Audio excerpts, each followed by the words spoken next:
Hey, welcome to Half the Battle. You know, it's been a good long while since we last looked at the Dreadnoks. So let's put another one of them in the spotlight today. Meet Monkeywrench. This figure was released in 1986 with all original body parts.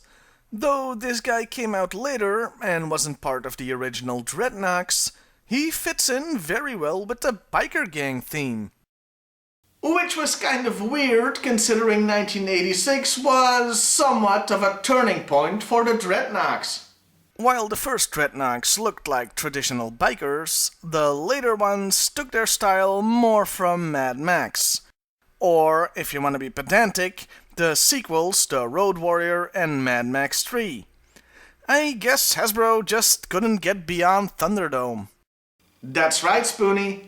I'm coming for you. And your little dog, too. Monkeywrench himself is still an OG-style Dreadnok, and the only thing really setting him apart from real bikers are the grenades strapped to his chest. At least they are appropriate, since the guy is an explosives expert. Like with most figures from that time, he had some neat detailing, like the patches on his jeans and the chain on his shoulders. The silver paint on his grenades does have a tendency to rub off, though. His one and only accessory is a strange choice. Look at the other Dreadnoks. Buzzer came with a chainsaw. Okay. Torch came with a flamethrower. Makes sense. Monkeywrench came with an harpoon gun. Because that's totally what an explosives guy should come with, right? It's a goofy weapon that doesn't fit the guy at all. Overall though, this is a pretty neat toy and a great addition to the Dreadnoks. And that was the only toy of Monkeywrench ever in the original line. So I think I'd better talk about one more toy that came later. This second version was released in 2006. And while he has some great detailing, like the Dreadnok logo on his coat and the t-shirt that says Dreadnok for life, he does suffer from the same thing other figures from that time have. His legs and waist are way too tall in proportion to his torso. But hey, check out that coat! That's one hell of a cool accessory. He also came with 2 shotguns, which look great paired with him, and a knife. Both these things can be wedged into the coat, though they do have a tendency to fall through if you're not careful. The overall look is very cool, but it doesn't really remind me of Monkeywrench. You know who it does remind me of? That's right, the Undertaker. It's the coat and the hair mostly. This figure sorta looks like a combination of Taker's original look and his biker persona. Yeah, the Undertaker at one point went from being a zombie mortician to a tough-as-nails biker. Wrestling is weird. If I had to choose, I'd say the original is my favorite version, even though the second one is way cooler. It just doesn't remind me of the character enough. There was a third figure made of the guy, but since I don't have it, I can't really comment on it too much. I guess it looks neat. Well, those were the toys, so let's now talk about the character, starting with the file cards. First off, there's his name, Monkeywrench. Yeah, I'm guessing the name alludes to throwing a monkey wrench, indicating sabotage. I guess using explosives can fit that description, especially since sabotage through explosions would fit with the Dreadnok's usual subtle approach to matters. His birthplace is rather unique, as he's from Wales, a country that's part of the United Kingdom, making him, as far as I can tell, the only Welsh person in the G.I. Joe franchise. He was born on Guy Fawkes Day.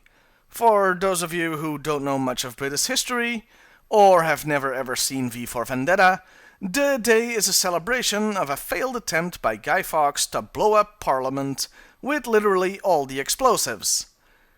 It's thought that this is where Monkeywrench got his fascination for things that go boom from.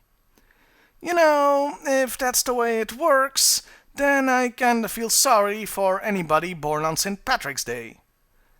Anyway, at a young age, he started building explosives for an obscure terrorist group, making him a pariah in his hometown, leading him to move to London and eventually to Australia, where he joined the Dreadnoks. When you look at this, it's not really something you'd associate with Wales, right? I mean, stereotypically speaking, you'd expect this guy to be from Ireland. Well, guess what? He very nearly was. An earlier draft of the file card gave his birthplace as Dublin. Seeing as this would have been a little too close to actual bombings at the time, as well as the offensive stereotype, cooler heads prevailed and he became Welsh. And, in the file card's defense, Wales did in fact have a few groups that did bombings in the 60s. It was a response to England flooding an entire Welsh town to create a water reservoir for Liverpool. Man, the English can be dicks. So, Wales wasn't just picked at random. You gotta hand it to Larry Hama for doing some serious research. The second file card is much like the first, but with the extra information that he likes to add fireworks and sparklers to his explosives so that witnesses have something nice to look at. Ha! Finally a terrorist who thinks of his audience. In the cartoon series, Monkeywrench was introduced in the miniseries Arise Serpentor Arise. Due to the importance and magnitude of Cobra's plan, creating a new Cobra Emperor, Zartan decides to recruit some new Dreadnoks. The interview process consists of a giant battle to the, getting harmlessly knocked out. While everybody is brawling, he just tosses some explosives to take everybody out and wins. Nobody is killed or even seriously injured, since he uses stun grenades because 80s cartoon. Still, this is a pretty metal introduction to the character and very nicely done. You stun grenades! That's cheating! Of course it's cheating, you nit! What did you expect? Sportsmanship? Compare this to the introduction of Sergeant Slaughter earlier in the same episode, who shows up and takes out an army of robots with his fists. Now, that was way, way over the top. Monkeywrench wins with his introduction. Of course, later in the miniseries, they completely neuter the guy by making him deathly afraid of spiders. You wouldn't happen to have a bug bomb on you, would you, Zartan? Ow! So I guess that makes him the Ron Weasley of the Dreadnoks. In the comics, he first shows up in issue 60, the same issue that introduced Chuckles, if you'll recall.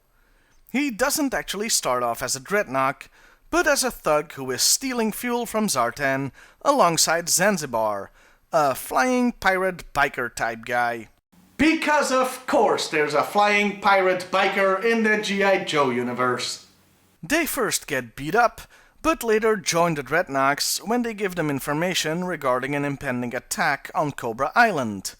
They help out during the fight, but sadly Monkeywrench doesn't really do anything of note in the comics that I can recall. And that was Monkeywrench. A good toy with decent characterization, and with one of the most kick-ass cartoon introductions in G.I. Joe. See you next time, everybody!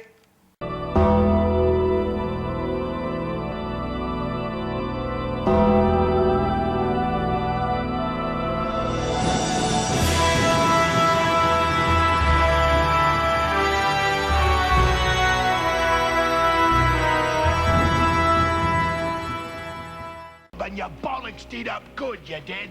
Ah, finally a terrorist that thinks of its audience. Its audience? No.